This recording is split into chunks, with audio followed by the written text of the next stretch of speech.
Welcome to the WORKOLOGY podcast, a podcast for the disruptive workplace leader. Join host Jessica Miller-Merrill, founder of WORKOLOGY.com, as she sits down and gets to the bottom of trends, tools, and case studies for the business leader, HR, and recruiting professional who is tired of the status quo. Now here's Jessica with this episode of WORKOLOGY. The older I get and the wiser I get, this quote really resonates with me. All the world's a stage, and all the men and women are merely players. They have exits, they have their entrances, and one man in his time plays many parts, his act being 7 ages. I think that's extremely true, and even more so true is the importance of presentation. Presentation in terms of how you are engaging your audience, whether you're speaking at a conference or you are engaging or selling maybe an idea or trying to push through a project at your workplace. So communication, presentation, extremely important, but also the emotion that's a part of it. So on today's podcast, we're going to be talking about how to use emotion in your presentations effectively. Today I am joined by G. Riley Mills, and we're going to be talking about the subject of emotion and using that in influence in the workplace. So welcome to the WORKOLOGY podcast. Thank you for having me. Let's talk a little bit about your background and how you came to be talking about this topic. I would love to. Thank you, first of all, for having me on the show. For about 16 years, I worked as a professional actor. So doing television and film. I was on ER back in the 90s when that show was very popular. I did a commercial with Michael Jordan, theater around the world. The reason that's important, the reason it's important for this podcast, is because my company, Pinnacle Performance Company, and the book I wrote called The Pin Drop Principle, what those do is they take all those time-honored techniques that professional actors know, how to engage an audience, how to motivate change, how to make someone feel a certain way, and we bring those into the corporate environment. And we teach anybody how to use your body language, your voice, your intention to influence other people to get what you want from them. And my background when I was an actor is, again, people always ask, G. Riley Mills, what is your name? Do you go by Riley or do you go by G? My name is actually Gary Mills. I go by Gary, but when I joined the Screen Actors Guild in 1990, I think it was, when I did my first professional job, there can only be one of each name. So there was another Gary Mills, so they said pick another one. So all the things I write are under G. Riley Mills, and all my acting is under G. Riley Mills, but I go by Gary. And I will tell you, I wish you were watching this podcast recording because Gary is very engaging. I'm getting more eye contact and just feeling really involved in the conversation than maybe other podcasts. So he's definitely. I can see why you do what you do. So let's talk a little bit about your topic and introduce folks to the concepts. That'd be great. So this is my very first time presenting at SHRM. So I'm very, very excited. We have an amazing session put together. I just did 2 sessions at ATD in Atlanta, first time at SHRM. The session is called Influence Emotion to Motivate Action, Communication Techniques to Engage Any Audience. And that is exactly what we're going to do for an hour and 15 minutes. We've got a really great, fast-paced session put forward. You know, my thing is I've been coming to SHRM for probably 14 years, sitting there watching session after session. And for me, if I walk out of a SHRM session learning one new thing that I didn't know before I went to that session that I can use in my job to be better, that's a win for me. So that's how I came into this, putting the session together, is I want way more than one thing. I want the people who I'm honored to come and see my session, who choose to, of all the sessions they could go to, choose mine, they're going to walk out with a whole tool belt of communication techniques that they can immediately put into practice. Everything is actionable the minute they walk out the door in their meetings, in their conference calls, and in their presentations. To be more engaging, to be more confident, and to be more persuasive. Because really, we're all trying to get something with our communication.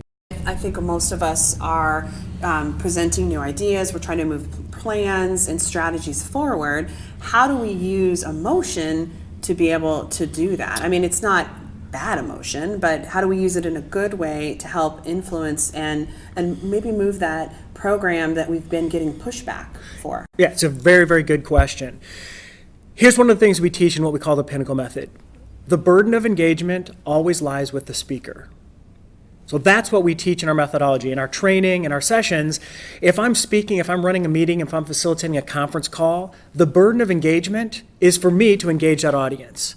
If tomorrow or Wednesday when I run my session, I look out, everybody's asleep, that is not their fault. That's my fault because I'm not giving them enough passion, enough content, enough value that they want to pay attention. So the first thing you have to do is the burden of engagement is on you. There's a 3-step process that we call the Pinnacle Method. Step number 1, analyze your audience. So who are they? What do they know? What do they not know? How do they feel about being there? What are they looking for with the delivery of your message? So you have to start by analyzing your audience. Second point, the second step in this process goes to what you just asked. You have to understand how you want them to feel and what you want them to do. Okay? You have to understand that. If you don't understand that going into your meeting or presentation, it's not going to be very effective. I want to know at the end of the presentation, how do I want you to feel after hearing my presentation? And more important, what do I want you to do? Do I want you to sign a contract? Do I want you to do your job a little bit better? Do I want you to engage with other team members? What is it? I've got to be able to identify that. So analyze your audience, understand how you want them to feel, what you want them to do, and then the third step, modify your delivery. I like this because it puts the ownership to the meeting on the person who's leading the conversation. Correct. Right? And sometimes we like to place the blame game and say, oh, the managers weren't disengaged, they were disengaged during this meeting because they were on their phones or something is happening. Like you said, sleeping, that's the speaker's fault, right? Correct. So we need to look internally, like what can we do to help rectify this situation, because we're in control of the room as the leader who's communicating or leading the meeting or presentation. Correct. And I'm going to run through some of the things that people can do to modify their delivery to keep the room alive and keep things moving forward. Because a lot of times if the audience is falling asleep, You're not going to get your message across. And I do think, like when I do speaking at conferences, or if you're in a room, it's just a work presentation that you're giving to peers or leaders or whatever, you can feel when the audience isn't engaged. Absolutely. Like it's a feeling, and you have to find a way, like you're saying, to not let those things affect you. You're in control of the environment. And how do you shift that so that people are going to move to the engagement level and interest level in your presentation? Right. There's something called isopraxism, which we read about in the pin drop principle. We call it the mirror theory, meaning we have mirror neurons in our brain that mirror back what we see from other people. So if I smile at you, it's hard for you not to feel the impulse to smile back at me. Or if I shove you in line, you may feel the same impulse to go, hey, buddy, and shove me back. As communicators, we have to leverage the mirror theory. So if you're looking out in the audience and they all have bored expressions on their face, that's probably what you're sending out. Your message is either your voice is monotone, your passion is not there, something is not hitting its mark with that audience, and you've got to make those adjustments. That's where modifying your delivery. I may come and find out my whole audience is hungover. You know, the 8 executives that I'm training for 8 hours today, they all went out partying last night because there was some big celebration, and now I have 8 hungover executives that I've got to train for 8 hours. I can't just put the tape in and do the exact same thing I would do if they were feeling great. I'm going to make adjustments. That may be taking more breaks, encouraging them to drink water, making it more interactive, maybe shortening part of the day to get them out if they are in rough shape. So you have to analyze your audience and then modify it. And I will say that as we're having this conversation, like you started off that way, like I said, engaging, lots of eye contact, you're taking ownership of the podcast because you want this podcast, just like your presentation, Absolutely. to be your best, right? Yes. So you set the tone, and then why wouldn't I follow your lead? And I think that podcast listeners have probably been in that type of environment. So what do we do if we have a situation where the room is out of control? How do we reset? Any suggestions or tips? Out of control, give me an example. Maybe just people aren't focusing or listening, or they're on their phones, not engaged. Yeah. So here's one of the things I do. Study just came out recently. Here's a number. Everybody listening to this podcast, write this number down. 2,617. 2,617. There's your number. I start out the session sometimes by saying, everybody write that number down. Let me tell you what this is. Here's what this number is. A recent study came out. That's how many times we engage with our cell phone. Touches per day. 2,617 touches per day. Swipe, click, that's a lot, right? So I say right at the beginning, so I know all of you who have a cell phone in this presentation for the next hour, that impulse is there. So here's my job. Because the burden of engagement lies on me to engage all of you, I'm going to make what's up here on this screen and what I'm saying so valuable and so interesting, you don't want to check your Facebook for the next hour. You're going to be happy putting that aside and putting emails aside because what's happening up here is so engaging and valuable that you don't want to miss it. That's my job. So let's see if I can do that. So I like to set the expectation like that, and then we're off to the races. I love that. And I think about like employee orientation or like a workshop or something that podcast listeners might be leading. That's a really great way to kind of move the conversation and control, and in a nice way, right. But you're setting the tone right. of the expectation and then challenging them, yeah. right? Because I'm going to be thinking about it, like I'm thinking, how many times do I really like get on my phone? Right. Oh, I'm thinking about it. That's number 6.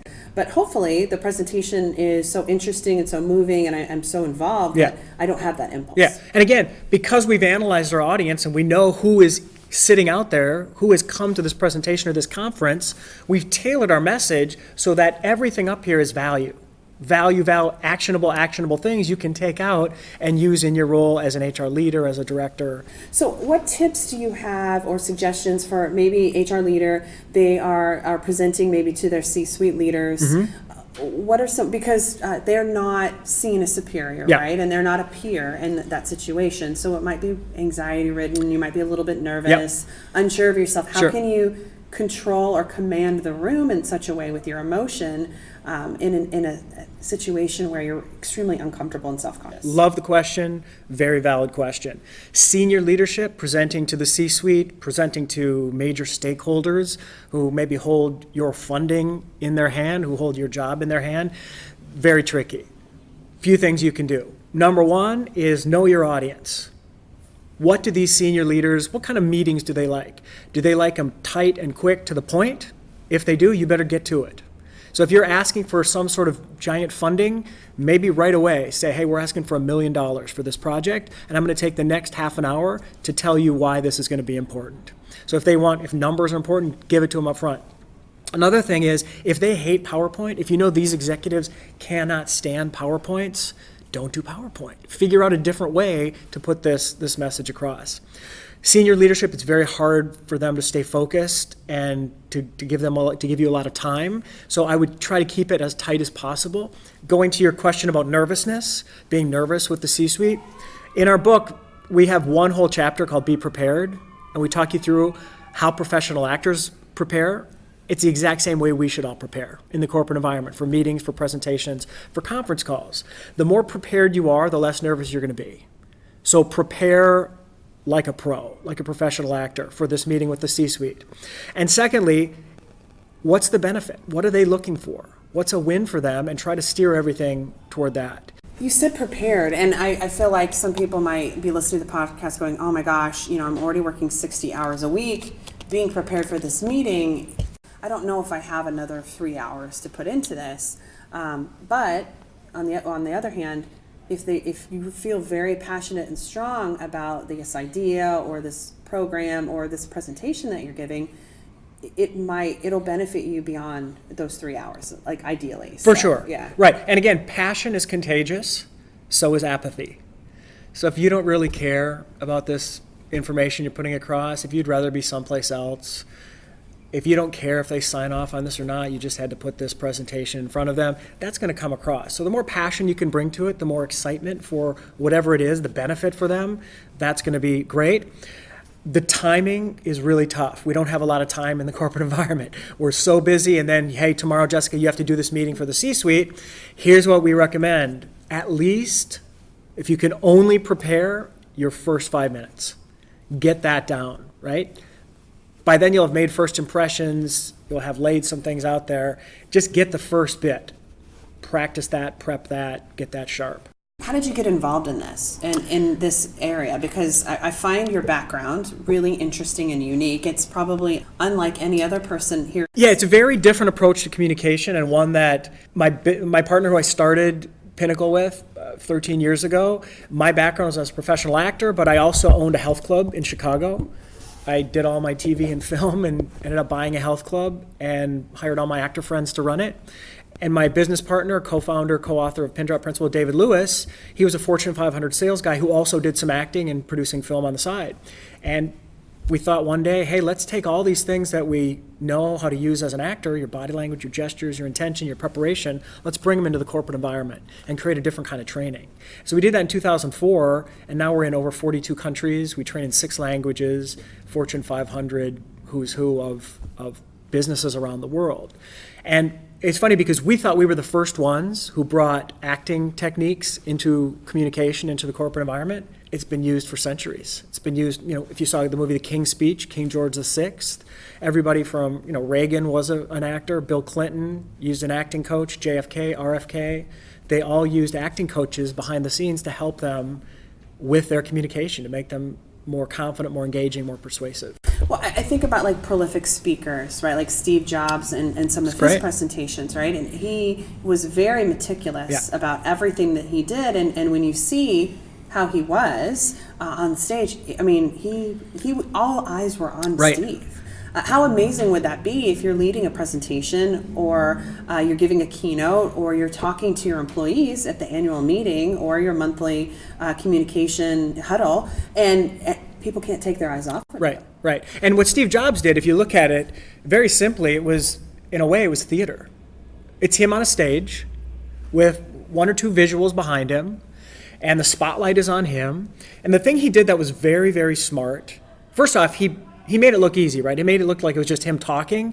It looked easy because he had spent months and months and months preparing, going over those slides, running it, practicing it to make it look easy, which goes back to, if you go to a show on Broadway, if you go see Hamilton, they didn't just show up 2 days before and look through their notes and then get on stage. They've been practicing and refining and sharpening and making it great for months. Same thing we have to do if we have a big meeting or presentation.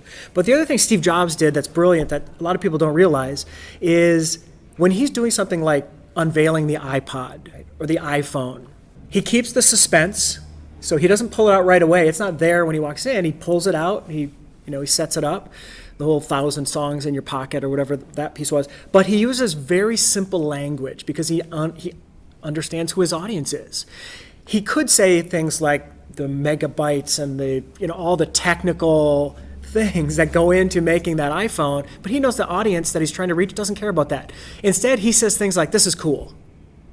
We're really excited about this." Imagine 1,000 songs right in your pocket. No bigger than a card deck of cards. Look at that, 1,000 songs. This is really cool. So he uses words like that they influence your emotion. They make you, wow, I want to grab that. I want to play with it. I want to listen to it. I want to have one. I really like this because it makes you shift your thought. So every presentation, every time you're speaking in front of a group of people, even if it's your weekly team meeting, you're an actor. Let's say performer. Yeah, we try to steer away from acting because that throws people off and they think, I'm going to put a funny hat on and a mustache. It's not. It's performance, right? Yeah. You're performing. It's you, but you're performing in that moment. This is good. Yeah. This is good.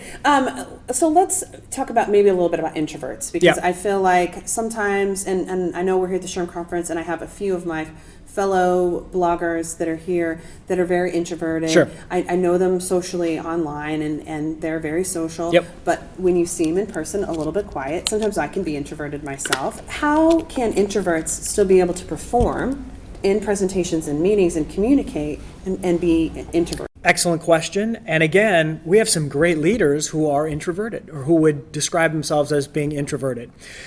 I guess it would depend for that leader in their role.